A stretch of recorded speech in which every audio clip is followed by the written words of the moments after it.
ఆంధ్రప్రదేశ్ ప్రభుత్వం ప్రతిపాదించిన బనకచెర్ల ప్రాజెక్టుపై తెలంగాణ ప్రభుత్వం మరోమారు తీవ్ర అభ్యంతరం వ్యక్తం చేసింది. ఈ ప్రాజెక్టును ఎట్టి పరిస్థితుల్లోనూ అనుమతించేది లేదని తెలంగాణ రాష్ట్ర నీటిపారుదల శాఖ మంత్రి ఉత్తమ్ కుమార్ రెడ్డి తేల్చి చెప్పారు. సముద్రంలోకి వృధాగా పోయే జలాలనే వినియోగిస్తామని ఆంధ్రప్రదేశ్ నేతలు పేర్కొనడం విస్మయం కలిగిస్తుందన్నారు.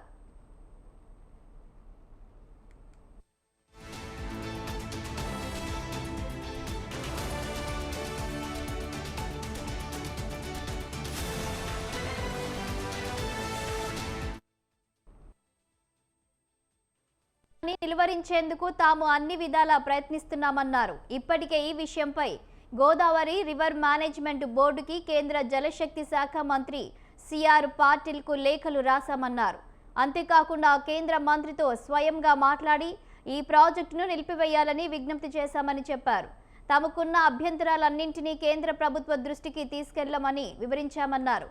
తెలంగాణ ప్రయోజనాలకు నష్టం కలిగించే ఎటువంటి ప్రాజెక్టుల విషయంలో ఏమాత్రం రాజీ పడేది లేదని ఆయన స్పష్టం చేశారు. ఈ విషయంపై తగిన సమయంలో సముచిత రీతిలో స్పందిస్తామని ఉత్తమ్ కుమార్ రెడ్డి పేర్కొన్నారు.